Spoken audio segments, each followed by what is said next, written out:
Fala aí, galerinha da primeira série, tudo bem com vocês? Tudo beleza? Então, olha só a aula rápida aqui de hoje. Vamos falar um pouquinho sobre os tipos de ângulos que nós temos, dando continuidade aos nossos conteúdos para a prova. E no decorrer do dia a gente vai estar estudando todos os outros conteúdos. Então, vamos lá. Tipo de ângulos, nós temos 4 tipos de ângulos que a gente estudou, que vai cair na nossa avaliação. Então vamos ver aqui, ó, cada um dos 4 tipos de ângulos. Vamos lá. Temos esse primeiro aqui, se você observar bem, esse ângulo aqui, ele mede 60 graus, ok? Entendi? Toda vez que eu tiver um ângulo que ele mede menos do que 90 graus, no caso ele mede 60, né? Eu tenho um ângulo agudo, ok? Então, um ângulo agudo, isso daqui é chamado de agudo, que a medida é menor que 90 graus, ok? Então, o padrão é o 90 graus. Se for menor que 90 graus, eu tenho um ângulo agudo. Então, se ele tiver 89, 88, 80, 60, 15, 10, 45, ele é um ângulo agudo, tá bom? Se a abertura dele ali for menor que 90 graus. Fechou? Próximo ângulo, esse ângulo aqui, ó, ele é um ângulo de 90, um ângulo que faz um L certinho em qualquer direção. Toda vez que eu tiver isso aqui, ó, toda vez que eu tiver um ângulo de 90 graus, que eu até apareço aqui quadradinho aqui, geralmente, para representar um ângulo de 90 graus, eu tenho um ângulo reto, ok?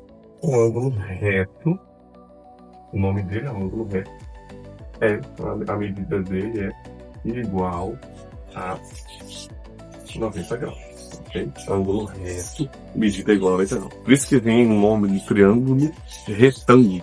Triângulo retângulo, porque o triângulo tem um ângulo de 90 graus. Então, esse triângulo retângulo vem do ângulo reto, beleza? Aqui, esse ângulo aqui também, que a abertura dele é um pouco maior que 90 graus aqui, ó. Se observarem bem, a abertura dele é maior. Então, eu até coloquei que ele mede 110 graus. Então, toda vez que eu tiver um ângulo que é maior que 90 graus, eu tenho o ângulo obtuso.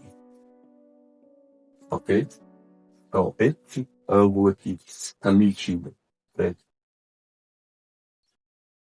maior que 90, menor que 180 graus,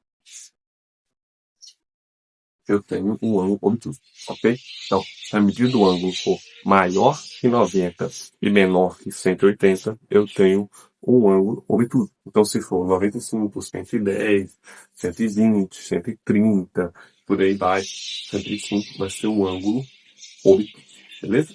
E se for a gente tem esse ângulo aqui, também que ele é retinho, é um ângulo que a medida dele é igual a 180. Toda vez que eu tiver um ângulo que a medida dele é igual a 180 graus, eu tenho um ângulo raso, ok? Um ângulo raso, a medida dele é igual a 180. Beleza? Então, ó, ângulo agudo, medida é menor que 90 graus. Ângulo reto, medida é igual a 90 graus. Ângulo obtuso, medida maior que 90 e menor que 180 graus. Ângulo raso, a medida é igual a 180. Fechou? Essa foi a nossa aula de hoje. Quem quiser aí, dá o print. Qualquer dúvida, se não me lá, tudo junto. É nóis.